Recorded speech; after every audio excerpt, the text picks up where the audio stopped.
la tenia que nos falta ver. Equinococos granulosos. Vamos a ver una especie en particular, que es Echinococos granulosos, y Echinococos granulosos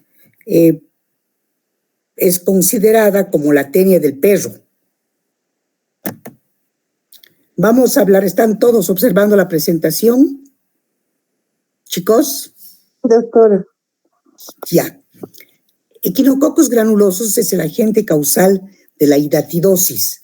¿Y qué será la hidatidosis? Es una afección por este tipo de tenia que en realidad está formada o provocada por larvas de Echinococos granulosos, que a menudo son ingeridos en alimentos contaminados.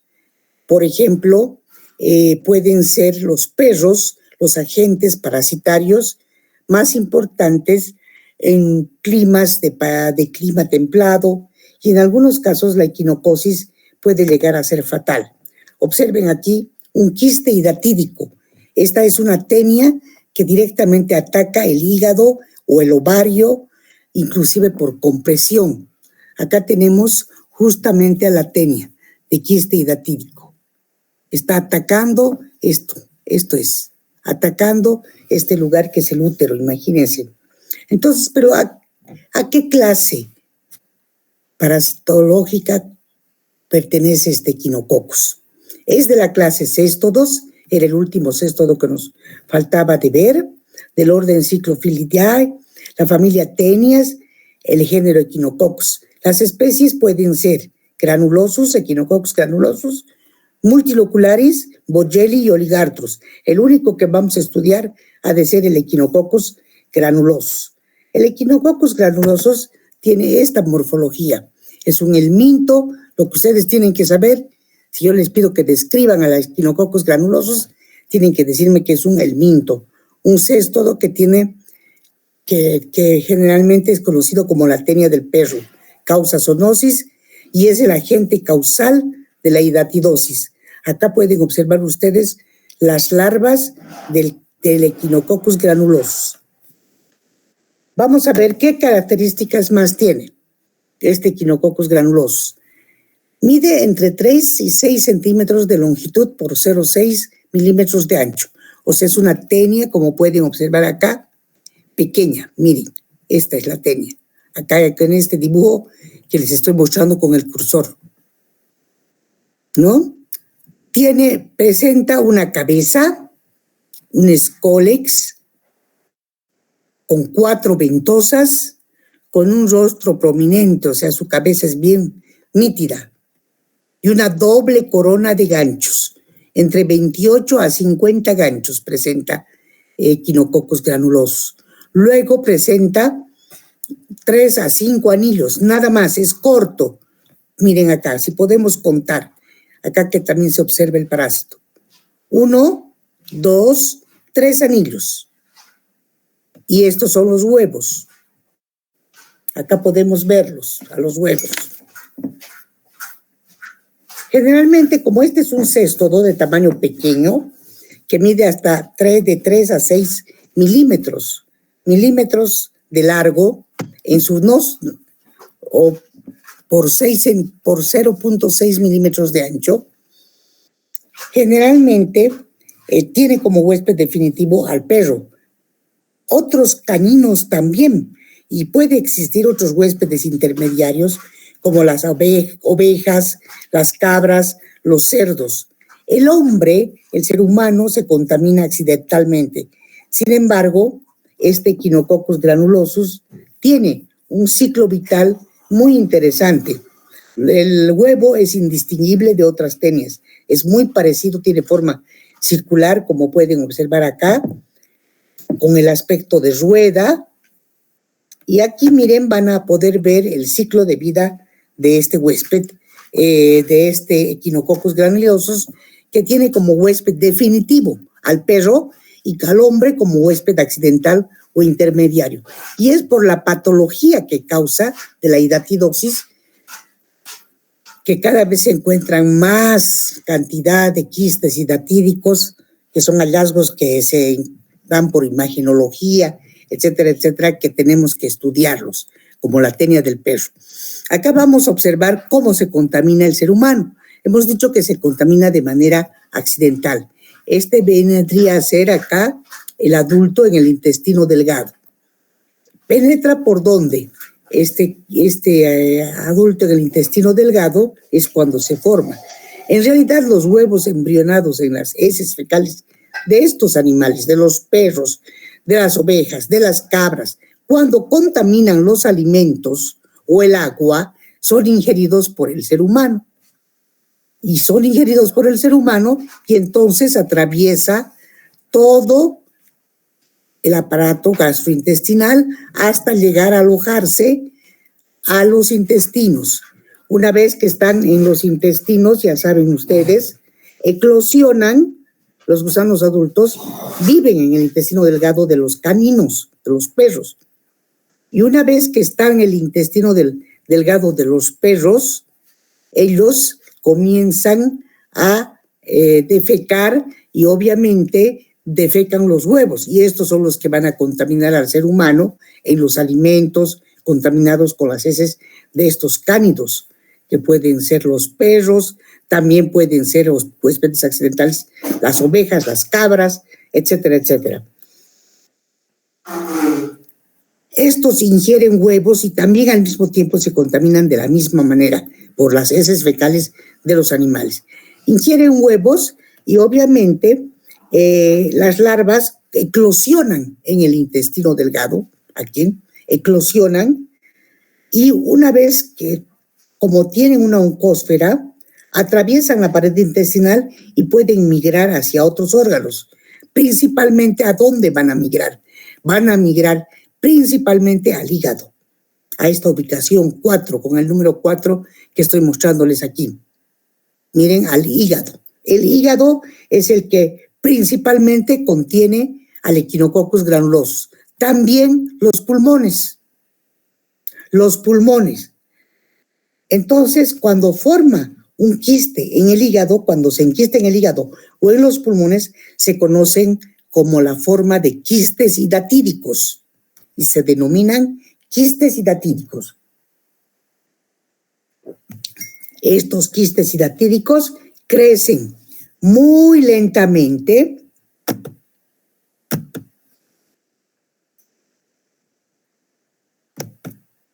Los quistes hidatíricos crecen muy lentamente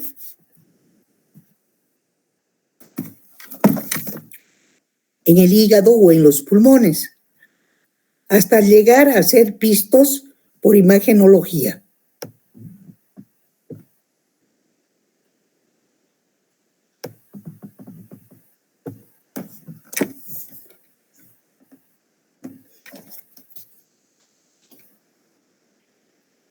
Los humanos que tienen estas manifestaciones clínicas, todo lo que hablo tienen que tomar nota, por favor. Todos estos. Cuando sospechamos de la hidatidosis, no sé cómo ampliar esto, ¿qué ha pasado acá?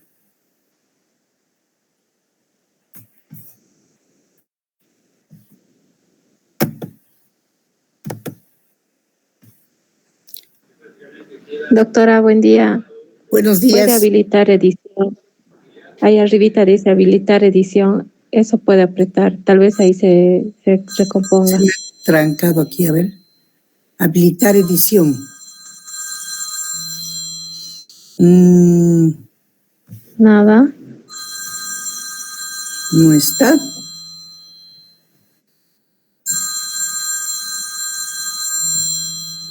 No dice ni editar. Más abajito está, doctora, habilitar edición. ¿En qué parte? A ver. Aquí está, aquí. Ya lo he visto, sí. Ahora sí, ahí está. Tienes razón, gracias. Entonces, ¿cuándo sospechamos de la hidatidosis? Cuando va a alojarse al hígado o a los pulmones. No existen síntomas específicos, pero cuando alcanza, como les decía, va creciendo y alcanzan un cierto tamaño, ya comienzan a aparecer las complicaciones. ¿Por qué? Porque tienen esa sensación de compresión de masa, comienzan a molestar y entonces aparecen los síntomas que pueden darse cuando los quistes hepáticos crecen hacia el estómago. O sea, van creciendo estos quistes y se hacen muy manifiestos. Y en el caso de que aparezca en el pulmón, ¿cuáles son los síntomas? Los síntomas son la tos, la fatiga, el dolor torácico, etcétera, etcétera. Ahora, clínicamente, entonces, estos quistes hidatíricos son conocidos como asintomáticos en un 60% de los casos por años. Cuando aparecen en el hígado y muestran este tipo de presentación, miren, porque a esto solamente se llega... Perdón interrumpirle, pero no se está viendo la presentación. No se está viendo. No, ya no. Sí, doctora, se perdió la presentación. Bueno, vamos a volver a ver a... Qué raro. Tengo otra presentación en la anterior, vamos a ver esta, igual, vamos a poderla observar acá, donde quiero mostrarles los gráficos más o menos.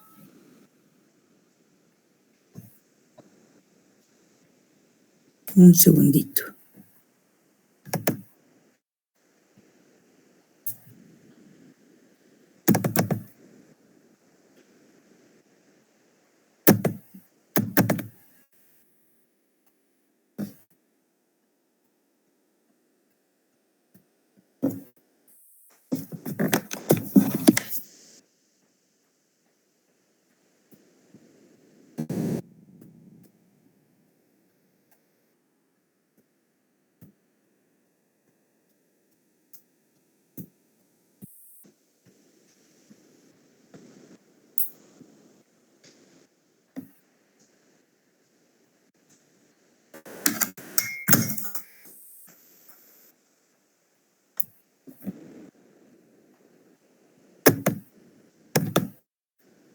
En esta presentación que ya tienen ustedes en sus computadoras, pueden observar en la última parte de céstodos tisulares, de la segunda parte de céstodos, justamente a esta tenia. La vamos a ver enseguida. Equinococos granulosos, entonces, cuando va creciendo el gusano, y el quiste va aumentando de tamaño, ya sea en los pulmones o en el hígado, hemos dicho que van causando sintomatología. Y podemos observar esta sintomatología, acá tienen ustedes. Miren, acá tienen al gusano, aquí tienen el huevo, todo esto, como les he mencionado, la tenia del perro, ¿no? Lo que pasa era que esta presentación está en inglés, pero de todos los dibujos, pero ustedes también lo van a mencionar. Observen acá, miren la cabeza, los rostelos y obviamente la corona de ganchos, doble corona de ganchos. Apenas tiene 1, 2, 3 segmentos. Vuelvo a repetir, el ciclo de vida ya lo conocen. Ahora podemos hablar de las características biológicas del quiste hidatídico cuando este quiste está presente. ¿No es cierto? Hemos dicho que va a crecer en los pulmones y va a desarrollarse en el huésped intermediario. ¿Y qué patología va a producir el quiste hidatídico? El quiste hidatídico va a producir esta patología, este efecto de masa. Va a empezar a ajustar conforme vaya creciendo el hígado. El hígado se va a hacer voluminoso y puede llegar a aplastar al estómago. Inclusive puede haber una pérdida de integridad del quiste o una fistulización. ¿Qué significa la fistulización? Quiere decir que puede llegar a reventar y entonces puede ocasionar una infección y muchas reacciones anafilácticas, que significa la anafilaxia, reacciones alérgicas. Y entonces puede sobrevenir una equinocosis secundaria. Al hígado, anoten, por favor, anoten. Al hígado puede ir en un 70% y a los pulmones en un 20%. Yo puedo preguntar en el examen, ¿cuánto por ciento va a ir al hígado? 70%. Y a los pulmones, 20%. Entonces, esa es la probabilidad de que pueda presentarse el quiste hidatídico o tenia del perro en el ser humano cuando migra.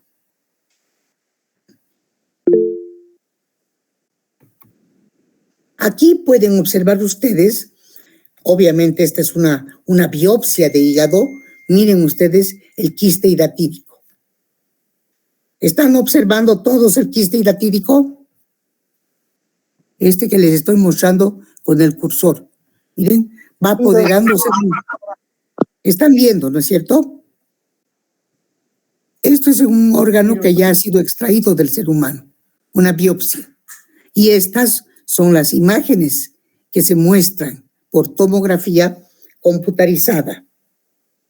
Cuando está el quiste localizado en estos lugares y se puede observar por resonancia magnética, se puede observar por ecografía, el diagnóstico entonces se lo realiza por tomografía, ecografía, resonancia magnética. Todas estas imágenes corresponden a ecografías y obviamente esta es la biopsia. Este es un órgano extraído. Es la biopsia para realizar un análisis histopatológico.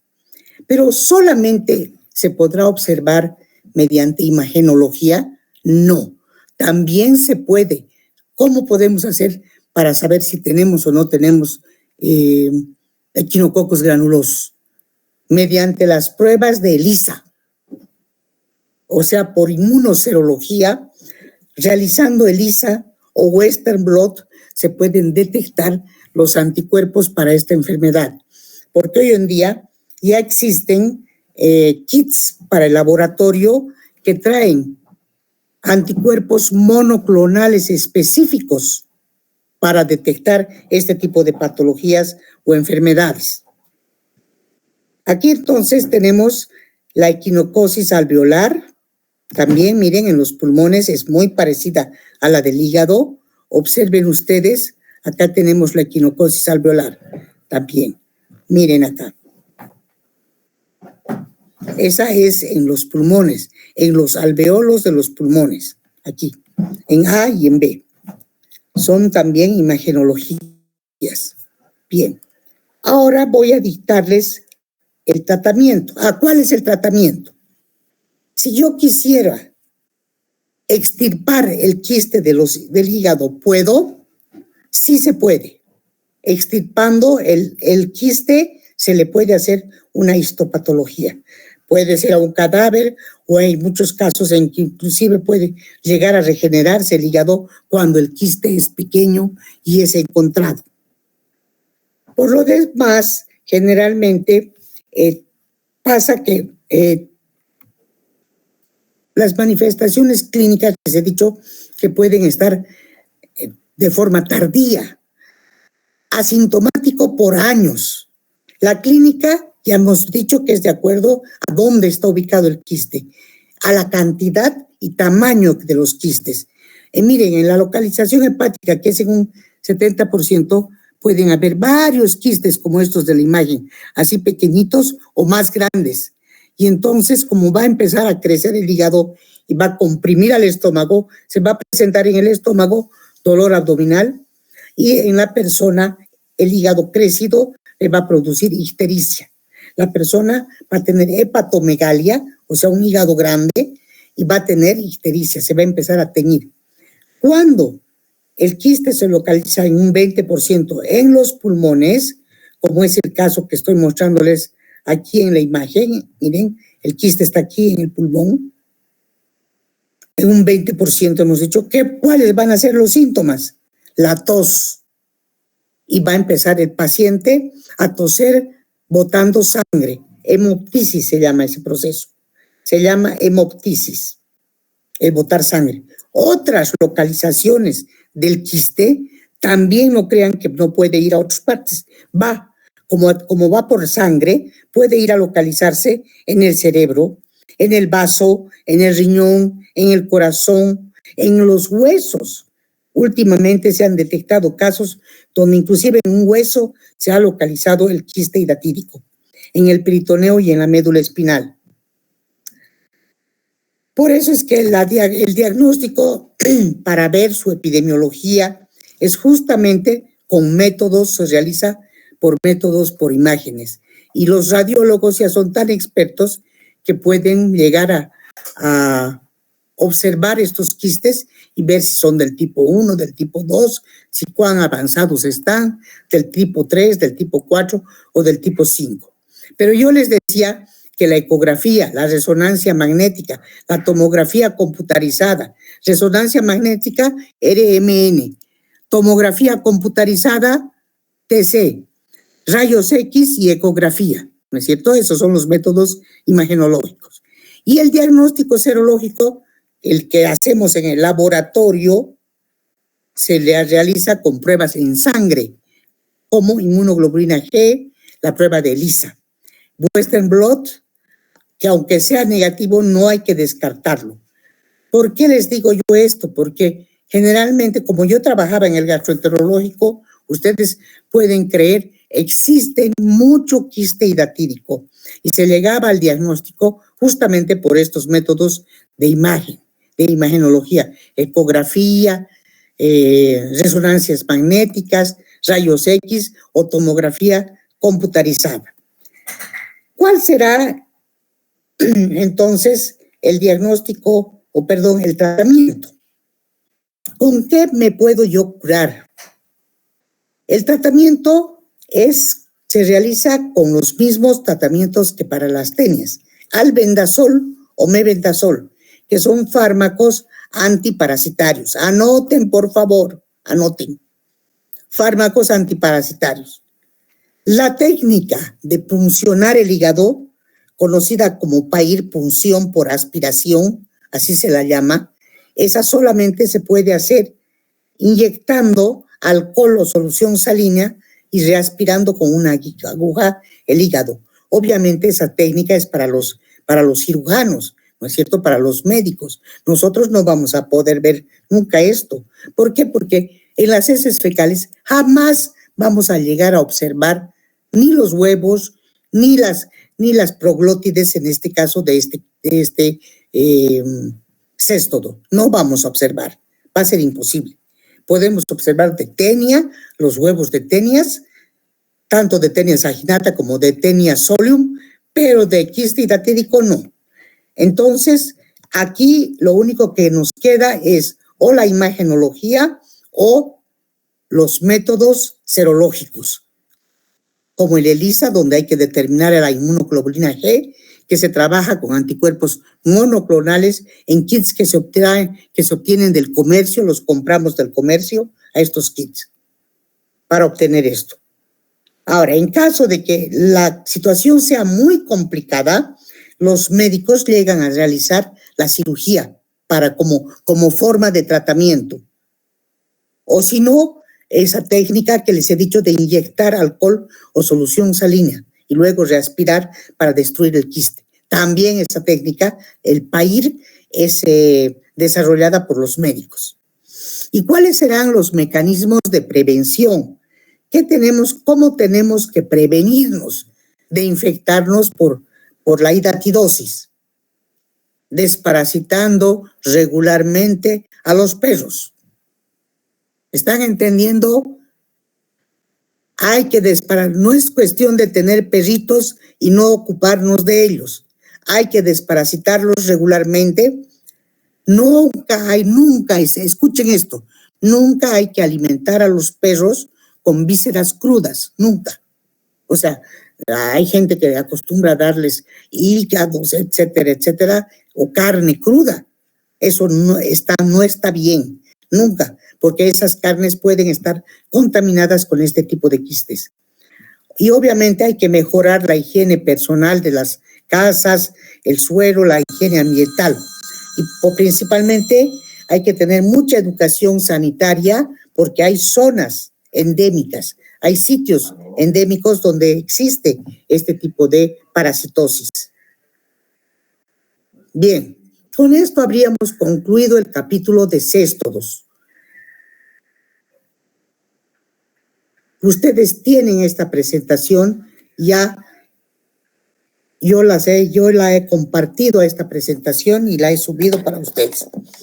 Aquí vamos a quedar y la siguiente clase ya vamos a empezar a estudiar otro tipo de elementos. Preguntas. A ver.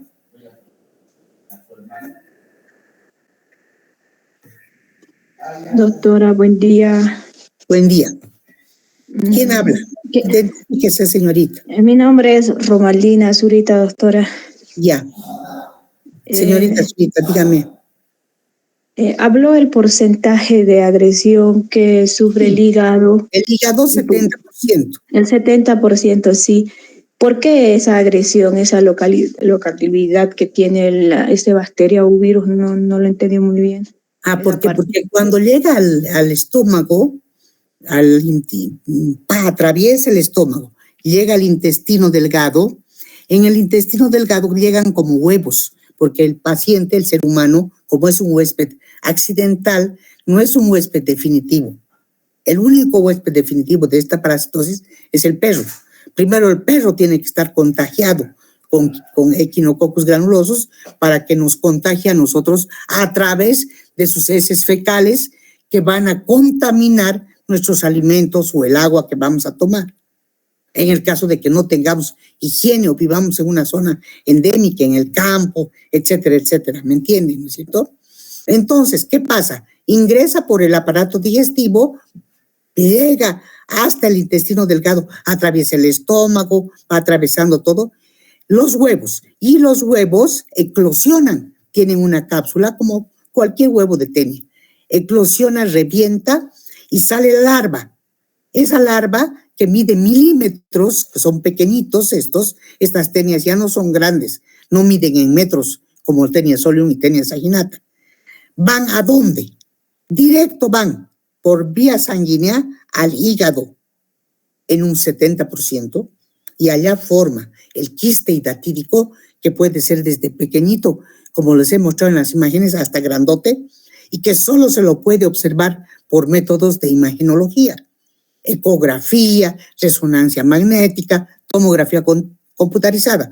O puede ir más frecuentemente también a los pulmones. Cuando va a los pulmones hay un 20% de probabilidad de que vaya a los pulmones. Y la mayor probabilidad es ir al hígado. Y el 10% restante, les he dicho que puede ir a otras localizaciones. Puede ir, por ejemplo, al útero. Claro, si está en la sangre, puede migrar la larva al útero, puede migrar al corazón, ¿no es cierto? Les he dicho, hay otras localizaciones. Inclusive puede llegar al cerebro, pero no se localiza allá.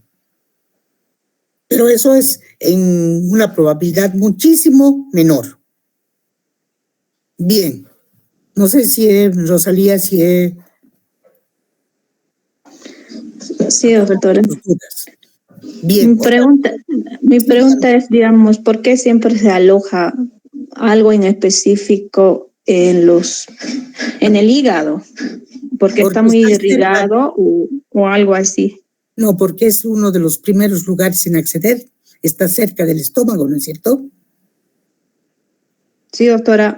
Incluso cuando llega a crecer muy grande, el quiste en el hígado va directamente a aplastarlo al estómago. Porque rompe la pared de los intestinos y atraviesa por las vénulas directamente a este sitio de mayor irrigación sanguínea que es el hígado, ¿no? Sí. Bien. Ya, doctora, gracias. ¿Alguna otra pregunta? Bien, ya saben, el tratamiento albendazol o quirúrgico cuando el quiste nos muestra la ecografía o la resonancia magnética que es demasiado grande. Generalmente las personas nunca saben que tienen esta enfermedad o esta patología, sino que a veces mueren y no saben de qué han muerto y resulta que tenían hidatidosis. Y solo cuando se realizan las biopsias se observan los quistes y hígados completamente destruidos. Bien. Muchachos, hasta aquí va a ser el examen, hasta la hidatidosis. Quiere decir Echinococcus granulosus. Bien. Aquí vamos. Doctora, perdón, disculpe. ¿Será que podría mencionar el temario para el examen, por favor? Claro que sí. ¿Hasta qué tema hemos dado el primer parcial, señorita? ¿Cómo no va a saber usted? Si asiste a clases. Hemos dado Giardia, hemos dado amebas, hemos dado y nos faltaría todo el resto.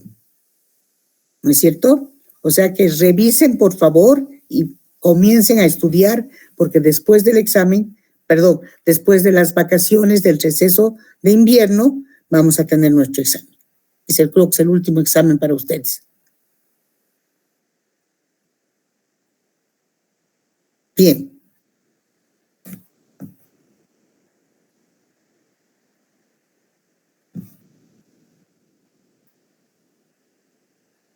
Voy a sacar un screenshot de las 22 personas que se han conectado.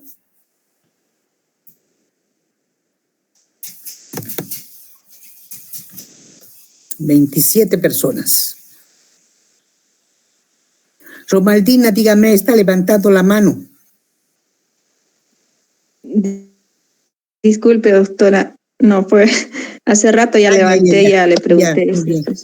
No. Perdón, pensé que quería seguir hablando. Muy bien.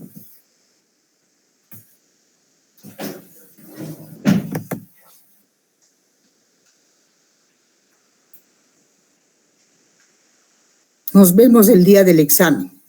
Que tengan un buen receso, pero estudien, por favor. Gracias, doctora. Hasta luego, muchachos.